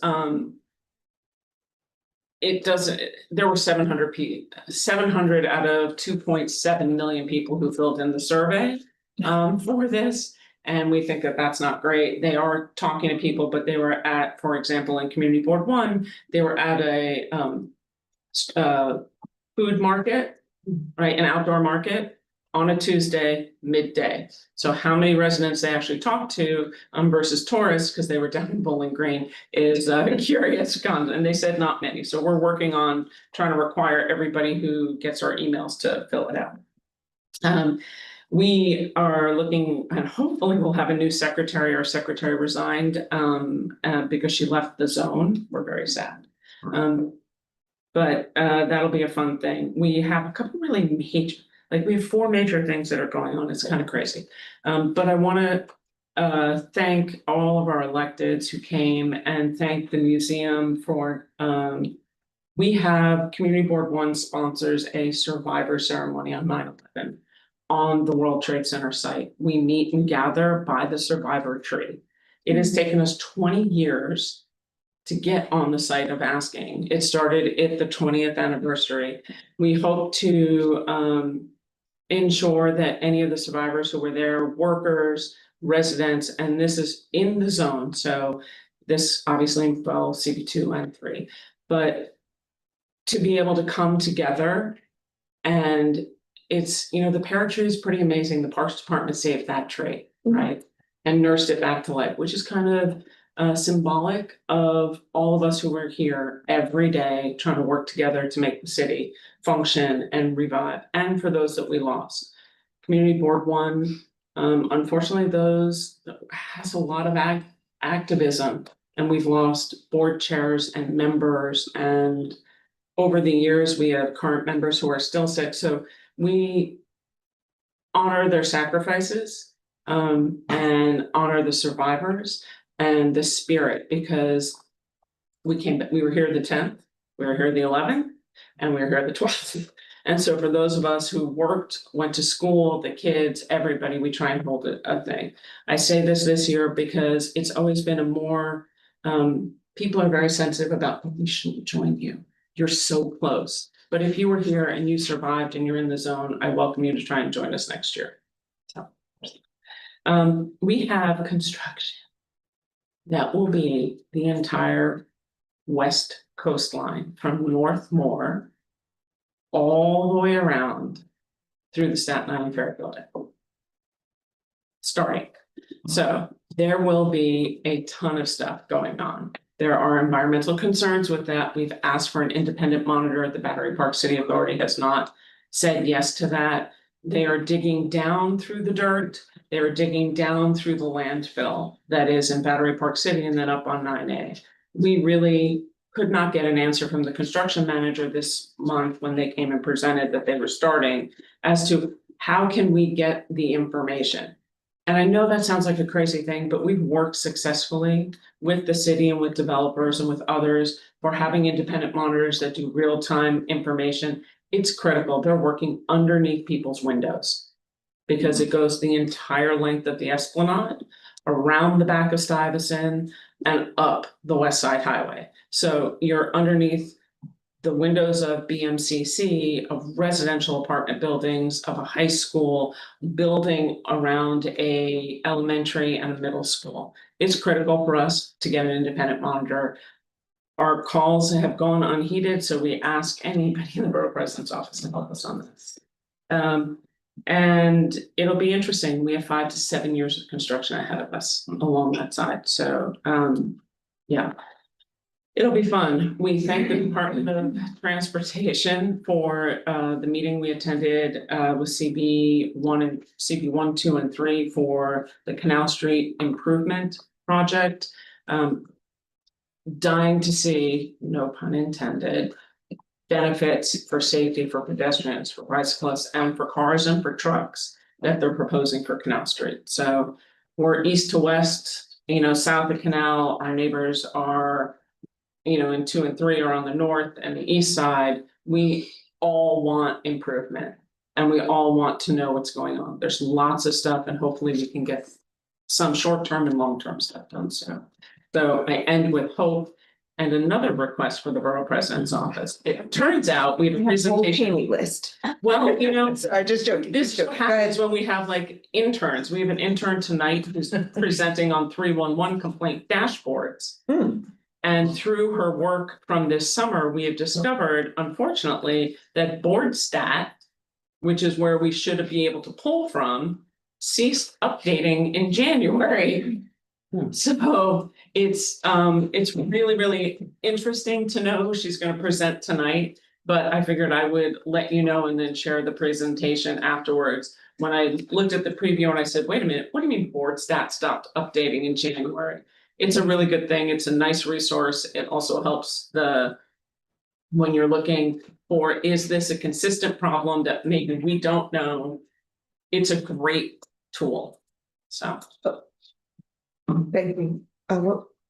Just said no internet connection. So Yeah, just flagging for you. But on that note, again, be careful when you're crossing the street over here. Hopefully it'll be much better. And really, really soon, we're excited to see the work that DOT can do. Thank you. Thank you. Okay, unless anyone has, all right, and moving on to CB2. Hi, good morning, Borough Board, Valerie De La Rosa. I'm going to address 3 trends that are happening in our district that are the most relevant to you and your boards. The first trend is affordable housing requirements being met via separate buildings. For the first time in our district, we've seen a developer satisfy the affordable housing requirement, not within the market rate building itself, but by constructing 2 separate affordable buildings. At 30 Thompson Street and 285 Hudson Street to accompany a market rate project at 360 West Broadway. While this is producing 5% more affordable units overall, it also raises serious concerns about segregation of residents and the precedent that this sets for future developments across Manhattan. This is also, this is a position that CB2 was flagged when responding to the mandatory inclusionary housing zoning resolution, as well as this borough board also addressed the issue of separate buildings and offsite provisions that should be met. The second trend is workarounds on fair labor wages in new developments. We're starting to see a trend where developers are deliberately because of the 485X law that's in play, they're deliberately capping their projects at 99 units to avoid triggering that prevailing wage requirement that 485X requires for construction workers. This is happening at 126 Lafayette, 99 units with affordable housing included, but it's structured just below that threshold. As an economist and a professor of economics, I could have told you that this would have happened when that came into play, as I'm sure many other business people as well. So while this project has really positive aspects, this loophole does undermine fair labor standards and risks, becoming a pattern citywide, which is also starting to come up in the media and in business media. So I think this is an issue where we should coordinate and urge the city to close that gap. That's a longer conversation. Trend number 3 is ADA accessibility and outdoor dining. In our discussions with DOT, we have 3 issues that we continue to see. There are many applications that continue to get referred to boards across the city, and particularly our board, that do not meet the clear path requirements of the program. Very explicitly, where a 12-foot sidewalk, a global corridor that we have on Prince Street, just as an example. It is a global corridor which requires a 12-foot clear path. The sidewalk of Prince Street is 12 feet at this location in and of itself. And so the application should just not land on the desk, so not land on our desk. And so it just becomes very complicated. Yeah, I think that's the best to address on there. It has the other things about the floating lanes and then other ADA accessibility. But the really big issue on there is that there's really the buck is continuing to pass as to who says something is ADA compliant. While that is a federal law, it's not. The guidelines are not. There's no guidelines being made clear. And we did bring in the Mayor's Office of Peoples with Disability onto that call as well. So we are going to follow up with the legal counsel at DOT regarding some of our questions, because it kept kind of being talked around on the call. So happy to talk more about that or answer any questions. That's my report. Thank you. Thanks. Karen's got a question. Can I have that person's contact? We have ADA accessible issues when it's a construction project. Is that what they considered when they were closing sidewalks and streets? Yeah. And then, I forgot one thing. Fun. We have a block party in Battery Park City this weekend on Saturday. I invite everybody to come. And I say this very specifically because we have 5 years of construction ahead of us. This will be the last one at the marina for at least 5 years. Wow. It's going to be a beautiful day. It's a lovely block party, super duper community based. Please join us. Thanks. Moving on, CB3. Great. Hi, good morning, everyone. I'll keep my report short to a couple global issues. As you all have heard from me before, we've had a number of concerns around an area on 11th Street and First Avenue where a lot of deliveries just congregate with no real respite. And we've struggled and made some successes in getting bike corral stationed there. We've moved around we've gotten the like food truck to move to another location that's there to try and accommodate all the people that, you know, kind of inhabit and use that as a thoroughfare. We've gotten we've made some advances in terms of having that area be a little bit more livable. We've gotten the Parks Department to get picnic tables and waste baskets, and we're looking for additional locations for bike corrals to kind of disperse and diffuse that area. And also a couple of New York Post articles have led to cleanups. So we're trying to get written guidelines for those deliveries to somehow to get their bikes back.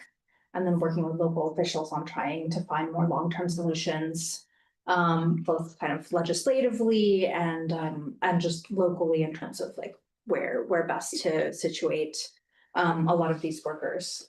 Similar issues to CB2 with outdoor dining. I have to report that we have more non-compliant businesses than compliant businesses in our district. It's cheaper for these businesses to get a violation than to stop operating.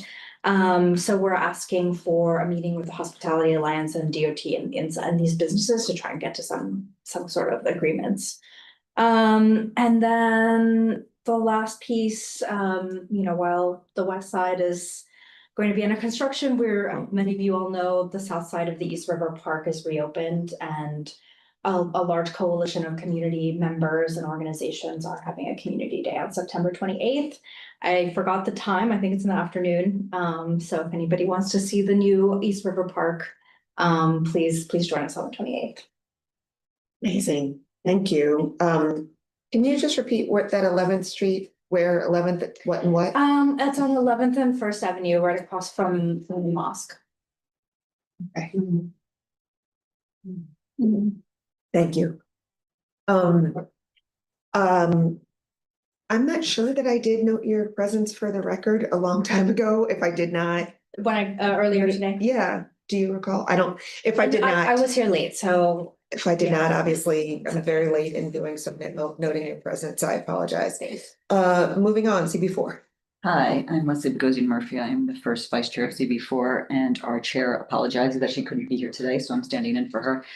Just a few updates from our district and our first and foremost, and it's been going on for a few years, but even though it's our district specific, I think it's important for all the community boards to keep an eye on it.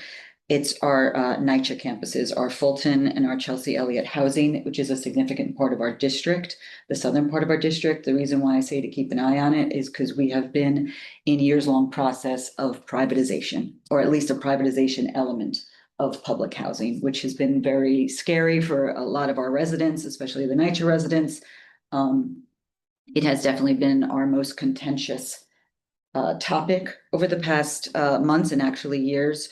So finally, after dozens and dozens of meetings, interaction with tenants, community organizations, we passed a letter delineating our major concerns with this and asking for more transparency and answers for long-standing questions. This is, if you don't know, related industries. The developer is planning to come in and assume a great role in now maintaining, managing, building on that site. So we're just trying to find a balance there. So just an FYI, our letter isn't, though we voted on it, it hasn't, the nuances are still being worked out, as you can imagine. So stay tuned for that. We have two big projects. In addition to that, we have two major projects that I'm sure Jessica has mentioned in past meetings here. One is our Port Authority bus terminal. You're going to get a whole new bus terminal, a whole new Port Authority is coming, and they are putting the shovel in the ground. And so we have a working group that meets with Port Authority every 2 weeks. So FYI, that has taken a big chunk of our time in our community board. Another significant project is the $16 billion Gateway project, which is the rail service that is going under the Hudson River and coming right into our district as well. So if you can imagine, our district is undergoing a lot of significant change and development. On the smaller side, we have the Clinton Special District, which is housed in Hell's Kitchen, the northern part of CB4. And what we are finding, and you guys might be finding this in some other community boards as well, illegal demolition. So for the special district, there are provisions on some of these smaller designated buildings. And what we're finding is usually smaller developers are doing illegal demolition to try and get around those provisions. And then once something is uninhabitable, then they can kind of, I don't want to say do what they want, but it's easier to kind of have their pathway. So we have been working on combating that. And the borough president mentioned, though specifically to health, more people to oversee. And we need that in DOB as well. So we're pushing for that. I don't know if we can talk to other community boards about that, but it's been a problem in our community board.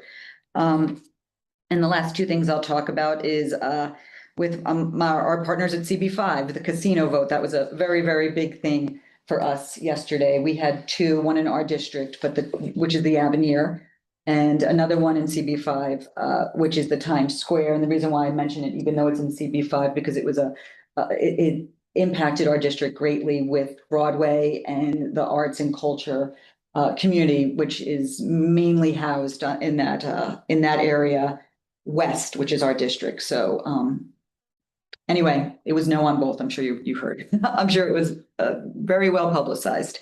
And my last thing is going to be to talk about what you guys are talking about. We had, if you guys want to see our blueprint, we'll definitely be willing to share it.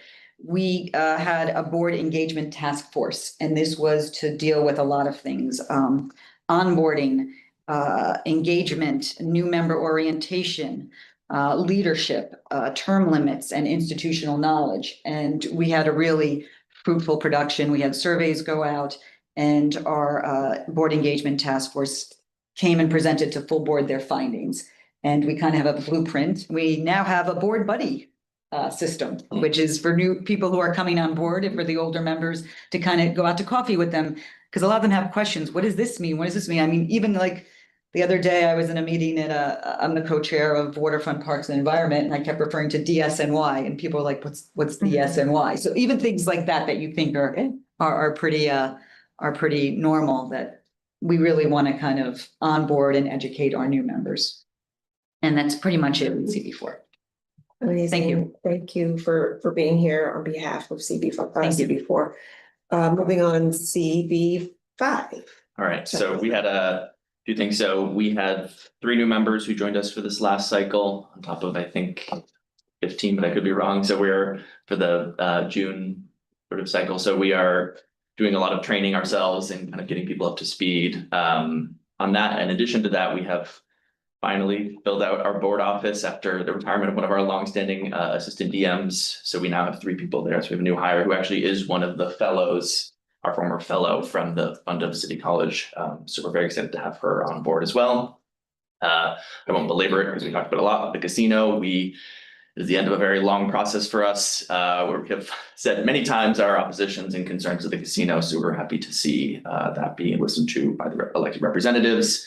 We are we're in the middle of our budget and city process, city district need statement process, which we have overhauled to try to make more of a independent task force rather than a standing kind of duty of a committee that interrupts sort of the flow of that committee. So we're working through that at the moment. Elections are coming up surprisingly again for CB5 as we've just changed our bylaws. So we are now going into a year term, but those are going to be in November. So that'll be happening again. Parks in the district, we are working with a lot of them, particularly as they sort of ramp up into the holiday season in our district. A lot of those become sort of those holiday markets. So there's a lot of conversations there, as well as discussions around sort of the use and commercialization of our parks is something the board is becoming increasingly concerned about. So we are working with our partners at the conservancies and other sort of organizations to work through that. The CRC amendments, we also discussed that at our land use meeting last month. There was concerns about sort of making sure we phrased it properly, so we weren't electioneering from a city government, but Education forum without taking position. exactly, or I think we can take a position of what the board feels, but we can't encourage anyone to vote in a certain manner, so that's how we're structuring it. Our DM says no. We're not allowed to discuss it, we're not allowed to bring in people. And he highly recommended we not have any forums. So I just wonder. No, We did. Sorry, can you say that again? For the Charter Revision Commission, there were some questions at our latest land use meeting, where we discussed the charter use, I think questions 2, 3, and 4 on that. And there was sort of not a lot of clarity in terms of how we were allowed to weigh in on that, because we don't want to be electioneering from a city government sort of position. So I think we ultimately tabled it for that meeting, are going to take it up at our next meeting, but the position we're going to take is this is CB5's position, not we are encouraging you to vote this way, but this is more informational. This is how we look at this. Do with that as you will. Yeah, I had the same kind of understanding of, that's the kind of the understanding I had of when it was the request for engagement from those separate commissions, that we did have things that informed what those questions became, but that it's our practice that once those are now an item on the ballot that we're not addressing. So we put a caveat that says community board 1 provides neutral information only, and does not endorse or oppose any ballot measure. We had already, when they were proposals before it hit the ballot, done a resolution. We did it back then. Yeah. So we have that on file.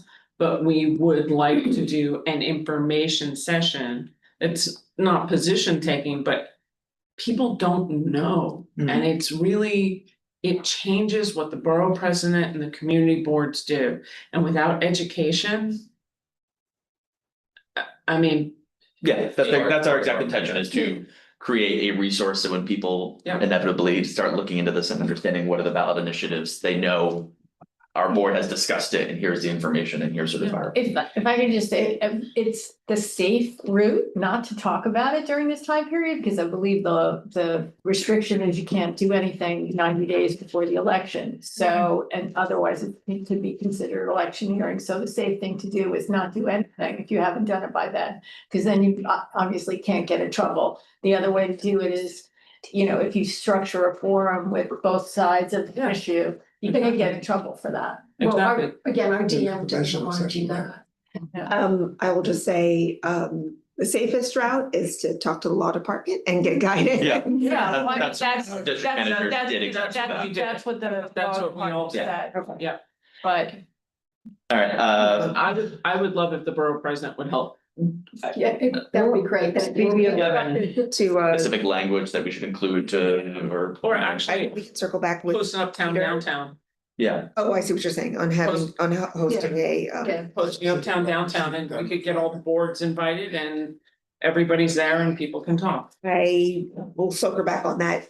We've got like a really robust event calendar that BP didn't really talk about, but we've got a lot on the plate right now, so we'll have to circle back on that just to figure out whether we could help. Go ahead. Yeah, and there's 2 more things. So horses in Central Park, we are talking about that. We talked about it at our last meeting. And there was some, I think people wanted more information, so we're gonna bring it up again at our next meeting, and inviting kind of both sides, as it were. I'm actually not sure if we were able to get the Conservancy to come. I can circle back with you on that. So that'll be coming from us. And then finally, the Fellows Program, we are putting in a number of applications. We were very fortunate to get 2 last year. Doing a wonderful presentation on housing in our district and availability of public bathrooms. So I encourage you to look at that, because it was very enlightening for us. It's something that we are constantly talking about, public bathrooms in our district.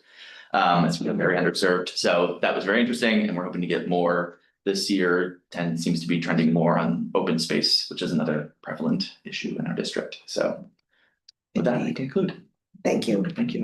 Moving to, you had. Just one little note, just to put under my report, I totally forgot, they just started construction of the Children's Aid site on 101st and Lexington. They unfortunately painted over the murals, which we are going to get rectified. I'm speaking directly with the owner of the company, or Everhar. But we have fought to get Children's Aid back in that space when they were looking to just sell and leave and capitalize on the assets. And so they, Mount Sinai is taking 50%. I can get updates sent, but I didn't want to collect that. So but they've started. Shovels in the ground. Yep. Awesome. Yes, I had heard that too. Yep. Also, I neglected to mention that we have 18 new members. who have joined. 18? Wow. 18. Holy smokes. The most that people can remember ever having joined the board. 18. Yeah. Thank you. Uh-huh. Honestly, if you need help in like having conversations, I'm happy to ask any of my community board members if they want to jump on a Zoom and do like a Q&A for like anything, because I've got a lot of board members who have been around a long time, and having that kind of understanding of how to get to consensus. It's not about left, right, middle. It's about finding something that works for the whole community will be helpful. Thank you. I think also, thank you for offering up the resource in terms of the blueprint that you have, that your board has put together. Buddy system is a great idea. I just want to make a comment. We talk about this all the time. I mean, my board in particular doesn't have a lot of turnover. It's, at some point it will. It will. But I won't be the chair then, so. But I really think that it's really incumbent on the borough president's office to do some training before these people come on the board. We have a limited we're all volunteers. We want it to work, but a lot of these people are getting into this and they're completely clueless about what is involved here and how much time it takes. And you guys go through a rigorous process of the interview, but just like we're supposed to take all these training courses on our own time, I think these people, as part of their application process, or before they have an application process, they should be required to do some kind of Zooms or whatever, and we can supply, existing members to sort of inform them of what they're actually getting into. Because we'll spend a lot of time now training all these people, half of them will fall off. And it's really, I think the onus of the training is being put in the wrong place, quite frankly. And I think the borough president's office should look at that. They should look at the attrition rates. They should look at, who's coming on these boards. The most successful people on boards are people who have been involved in community organizations before they even attempt to get on a community board. And there's a lot of anecdotal evidence that would save all of us a lot of heartache. And these people who I think genuinely have the right idea, but we have somebody now who's a community activist, and she just doesn't understand that the community board is not really that place. And it's been very frustrating because I love the person, very enthusiastic, but again, I just think it's something that the borough president's office should look at, and that we Can I can work piggyback her for 1 Sure. minute and what Tammy said as well? And I want to bring up an example, a hard example, because you're right. This NYCHA vote we had, the letter was years and years in the making, and we had new board members, a significant chunk, who came on just last month, the month before, and really didn't know anything, not well familiar with the issue at all. And they're voting, or you're like, oh, why did you vote no? Or what was it? Oh, well, I didn't like this line, this one line in it. And we're like, we have worked years to come for a consensus, as you were saying, consensus building. And I think that is something to highlight, that advocacy has its part, but and everyone has their say and their vote, but. So I just want to say, thank you, noted. Obviously, I will be sharing more information. Obviously, you all know that the leadership training series that Borough has been working hard to put together is coming up, and he will share the dates momentarily. I totally hear what you're saying. I'm thinking through how the team that digests almost 1,000 applications to do appointments could then potentially be able to figure out how to get the training series done in June, because the appointments are done in May, how the series could potentially happen in June before boards take time off in July and August. That is a challenge, is figuring out how we can simultaneously you know, make all of that happen. It is like going, you know, digesting all of these applications is an incredibly heavy lift for the office, as is putting together the training series. And the only window is that July space. No, I'm before- talking about something like just like something that you can always zoom into or. Recorded training. Recorded training before you even get to that. Well, there are bunch of those on recorded trainings on YouTube that you can, and you're, feel free to jump in. There's But no there- Not a requirement. requirement. Or What even we're an looking for is- indication, like we ask, have you been to a board? Have you been to the Borough President website? Have you looked at these trainings? Might be a start to see. Well, part of the Okay. problem is that there is no way for you to verify anybody having actually been to the mandated trainings, right? You sort of accept a self-certification. My observation of our own board is basically very few people actually do the mandated trainings. Correct. And that's really because no one's checking. I mean, I push in our meetings certain of the trainings that I think would be extremely useful for people. But at the very, very least, new people coming on board should have to do it and have some verification.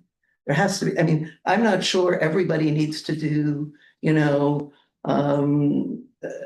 conflict of interest training every year. I think that may be, you know, a reason why people looking at it say, this isn't reasonable. I did this a couple of years ago. I don't need to do it again. But for new people coming on board, there has to be a way to verify that they are in fact doing what is mandated for them to do. Because for a new person, that information is critical and new to them. And I just think that without having some kind of system for verifying that the obligation has been met, it's not going to be met. Okay, I would have to just examine the, you know, our ability to actually enforce, you know, that in terms of what our powers are. You were gonna say something on this? No, I just wanted to say, point taken, you know, I've put this series together for the last 4 years, and so I've been very proactive and focused on all the issues you're talking about. This year, because, you know, it took momentum, I think you will hear in my report that, we have taken very, very strong, thought patterns to how to do that. And the things that we're offering this year. So, and I will speak to that shortly. However, every letter that went out and when the appointments happened, I do know that Eric was very proactive to call and reach out to, and so were the liaisons, to every new member. And within the letters that went out to them, and the emails that went out to them, they had a direct link to the leadership series for the last 3 years. In addition to guiding them to our website for you know, what our codes of conducts are. And we were very, very proactive about talking about what the commitment was and the requirements were, especially for quorum. So I just wanted to share that. Just exactly.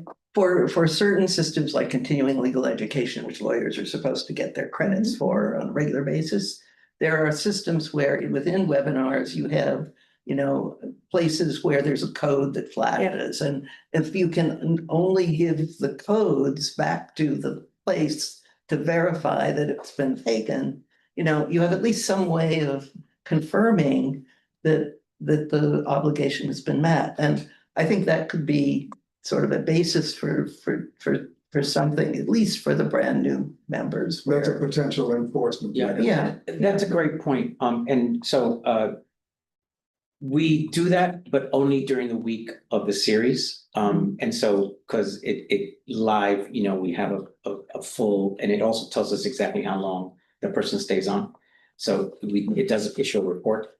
But that's a very good flag. It's a great flag. Okay, moving, CB6. Sorry, I'll be brief. We had a meeting with our Business Affairs and Licensing Committee to try and streamline the meetings. They're 3 and 4 hours. So I recommended they reach out to the other boards to see how they've been doing, if they have forms or things that, so hopefully you'll be hearing from some of our members. Another issue, 34th Street parking on the FDR has been removed, so we're gradually taking back the East River waterfront as public space. And I just want to point out that this happened through a ULURP. It's the only way we've been working on it for years and years, and finally through a ULURP application, it was attached to it, and that's how we got it done. So, it goes back to these charter revisions, how important it is to really make sure we get. You're talking about the parking that belongs to the hospital, the private parking on 34th, at the end by the FDR. Yeah, the hospital was using that public space as parking. They rented it for pennies a year. So it's finally gone. So it's a big deal. One other thing that we've been talking about is removal of members for non-attendance. And I understand that there was in Staten Island, there's some issue going on. The borough president I don't know, but we have we typically, if someone doesn't show up for a year, we have a vote at the board and say that they're taken off, but. We actually just did this because we have a member who hasn't shown up for almost a year now. And so I think the two things that we learned from the law department is you have to have clear rules in your bylaws for what constitutes, significant lack of attendance or failure of attendance. And then there's like a 6-month period that from when from the first meeting they miss, you have to wait 6 months before you can remove them from the board through that, whatever process they're on in your bylaws, is our understanding. Our bylaws are a lot tighter than that. No, I'm saying even absent your bylaws, regardless of what your bylaws say. What we do is we email them. The attendance goes out every month, so you see it, right? Yes. But we also email the person who's there and copy the borough president's office saying you are in violation, et cetera, et cetera. We can bring this to the board for a vote, but it becomes part of the public record. If you're having troubles, you need to take a break, you no longer want, please let us know. So most of the people who we have kicked off the board or who have voluntarily resigned because they don't want their name in the public forum saying, hi, I, John Smith, got voted off the board and it's public record and lives in YouTube forever. So let me, sorry, this is important because we have a vote tonight for 5 members and we're having a hearing. So city law said to you that once they meet the threshold, you then have to wait 6 months? No, it's not from when they meet the threshold, it's from when they begin being so if you miss a meeting January 1st and your bylaws say, you're allowed to miss 3 meetings, making it up. So even regardless of what your bylaws say, it's 6 months from the beginning of the kind of. So first June meeting. Yeah. So if we had January the 1st, they missed 4 meetings, like ours is 4 meetings, you hit the threshold for a hearing. Then by June, that's when the clock stops. That's our understanding, yeah. Okay, would you mind forwarding that? Sure, yeah. If you could send it to all of us, because it is. Yes. Stipulate 3 excused absences and in addition, 2 missed meetings without excused absences is grounds for removal. And we removed 5 board members in the last session. Yeah. Okay. Thank you. That's it. Okay. Thank you. Oh, well, we're the last board that has a casino standing. Sure, all the best. All right, thank you for that report. Moving on to CB7. This is probably my last meeting. I'm term limited. We do our election in October. We did nominations in September. Likely I will request that the incoming chair come next month, even though I am officially chair till the end of October. We are also recruiting for a district manager. Ours left quite abruptly, and we are struggling. We have actually taken this whole notion of extra staffing. We had a very successful intern working with us that we are now in the midst of turning into an hourly 20-hour-a-week employee of the board. That gets her fringe benefits, but it will also make our lives a little bit more doable during this interim period when so much is changing. Many issues, some of them very, very heated. Some good news after what is an extraordinary expenditure of time and effort. We finally got a bike corral moved at 71st Street and Broadway with the help of both sanitation and DOT. Two of our board members have undertaken to form a bid and are leading the process for the Better Broadway bid to cover Broadway from 86th Street North to about 108th Street. That effort was recently written up in the West Side Rag. And they're sort of leading the process of, which is going to take probably a year or more, of actually going through the city requirements for the creation of the bid. It focuses on an area of Broadway that has had significant issues around garbage and trash and lots of vacant storefronts. So that's all to the good. We did a information forum on carriage horses that was very, very lively earlier this week. Did not take a position. I gather the mayor has since, and that there's a different bill that is floating in the council that will be interesting to watch.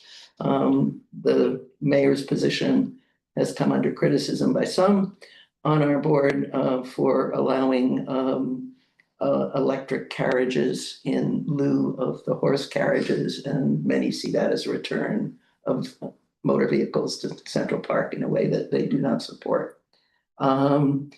Manhattan Plan, we have a meeting scheduled later this week to make the deadline, later this month to make the deadline for reporting back. There's been just a lot of planning and activity.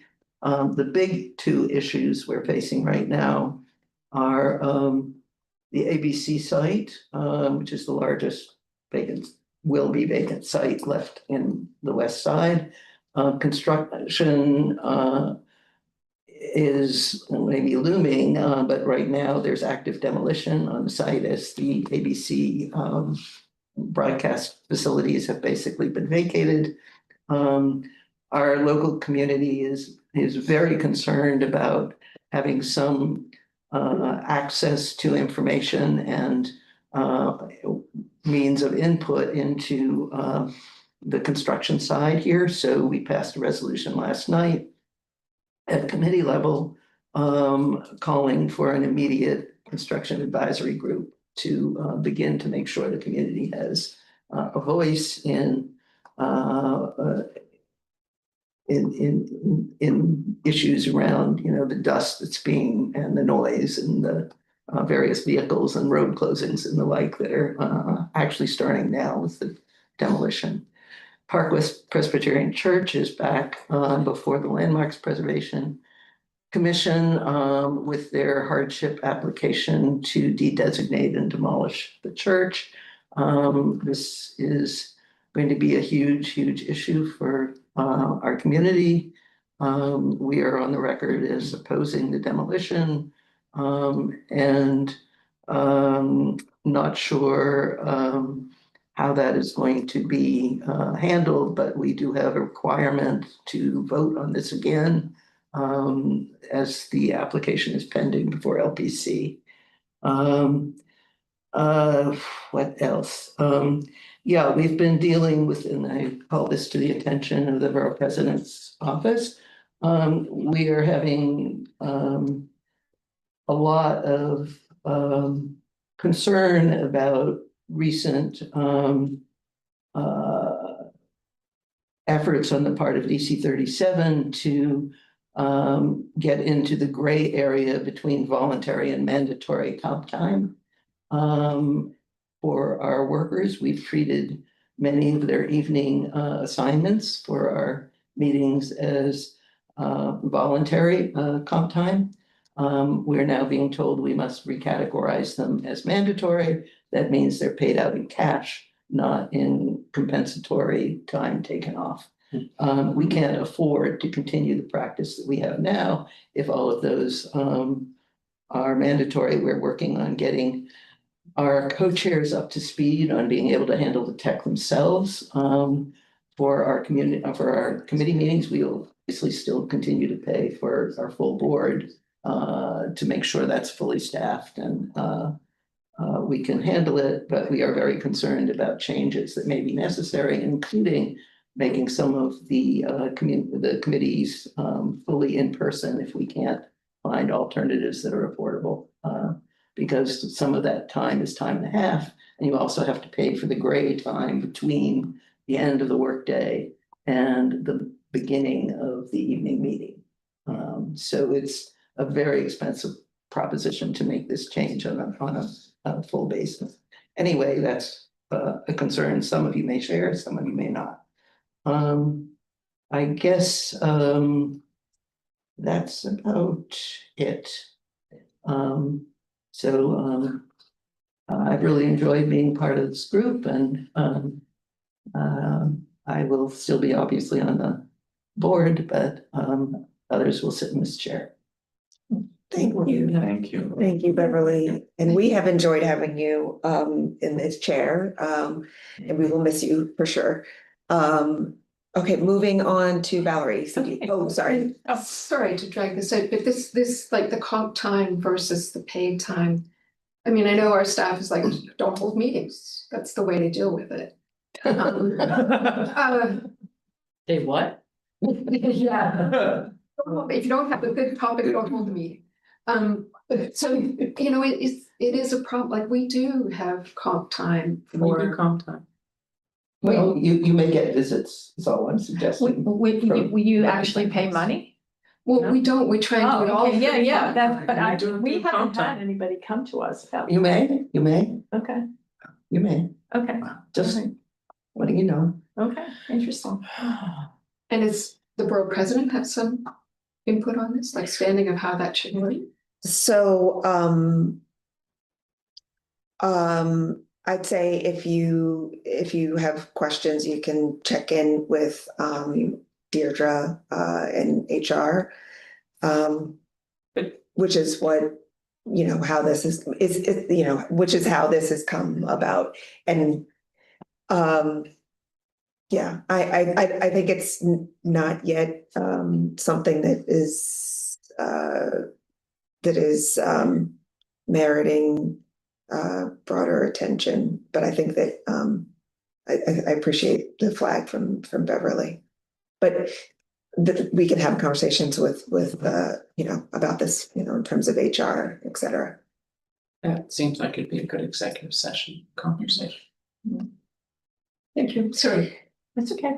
Okay, a couple of things. Well, last night was our first meeting back from our 4 weeks off, at least for those people who weren't me. And we found ourselves a new district manager. So yeah, new district manager, and we elevated one of our community associates to assistant district manager. And I just, you know, Will Brightbill has been with us for 7 years, and it's very hard to replace somebody who's been around so long. So that was a bittersweet evening for us. But we're very excited about our new person, and you know, looking forward to little change in the office. And so that was the highlight of the night. And then it went downhill from there. You know, we have been dealing a lot with hospitals who are in our district. And it's been a challenge. Obviously, the Lenox Hill ULURP, which happened right before our meeting last time, is still a bitter pill to swallow. One of the council, you know, Keith Powers, who was the council person for the district, came to our meeting last night and thanked us all for our input. And then 3 members of the public got up and basically said, why you didn't listen to us on any count. So yeah, that's how the evening went. And you know, we did get a small victory. The hospital is going to be 70 feet less than the last proposal. Some people go back to the original proposal of 2019 because it makes them feel better in terms of a height reduction. But the fact of the matter is that the floor area ratio didn't change 1 iota. And all they did was move the mechanicals, and it saved them 70 feet. And they got to put in the press that they lowered the building by 70 feet. Something that they told us from the very beginning in last April when the ULURP began that they couldn't do. And they waited till the last 48 hours to do it. So I leave that to you to decide who's a real partner and who's not. In that vein, we've got MSK. One of the things that we're worried about with all these hospital projects is all the variances that they're getting under these special permits. If in fact they are not financially viable when they actually go to do the projects, what's going to happen and whether those limitations on use are really going to work for us. And, we're very concerned about Lenox Hill and their ability to recharacterize the property and wind up building luxury housing on, between Park and Lexington Avenues. We got no backup from anybody to get them to sign any kind of restrictive declaration as to the use of the property. And to me, if it's really ice in winter, why won't you sign it? That's where we are with that. But it raises another issue for us because we have tons of construction, as I know you all do in your neighborhoods, and the granting of after hours variances. With MSK already, since their project began, they have been doing weekend work every single weekend. And the residents are they're crazed. And they're asking us to, as luck would have it, we have somebody from DOB coming to our Housing, Zoning and Development Committee in 2 weeks to find out how these permits are being given out on a regular basis. And it just seems to be business as usual for every construction project, whether it's a hospital construction project, Excel building, luxury housing, to be granted these after hours work permits. I mean, essentially all there has to do is be 1 day of rain and you can come in on the Wednesday before the Saturday and ask for the permit. MSK was fully transparent at our last community working group meeting, saying that they're going to be asking for weekend work permits every weekend. They anticipate doing it every weekend throughout the 6 years of the project, which they're being transparent, but sent the community into overdrive. And now, so we're having this meeting, and Board 4 apparently back in 2014 sent a letter to the DOB and various other agencies saying that the rules should be changed, that the criteria for handing out these permits should be changed. And we all know, here we are in 2025, that hasn't happened. So what I'm really asking for you all is to, I don't know where we're going to come out. I mean, I'm assuming we're going to have a resolution that comes out of this meeting for a little bit more deliberation about weekend permits. Obviously, there's a yin and yang, because if the project's supposed to be 6 years and they're counting on weekend work every single weekend, that lengthens the project. But I do think we need to come together with some kind of position on construction, because we have it all going on in our districts about what kind of quiet enjoyment people who are living next to these projects are entitled to. Now, I know that there's a complete exemption for projects that are being done actually by the city or any kind of governmental agency, having lived through the construction of the Second Avenue subway. But for these other projects, how much relief are residents entitled to on the weekends, and, work starting at 7 o'clock in the morning and going on till 9 o'clock at night. So again, we're going to come back, but I would hope that you would put this on your radar screens. I think our meeting is on September 27th or September 30th. I can't remember right now. You're obviously welcome to join in and listen to what the Department of Building says. Two quick last things.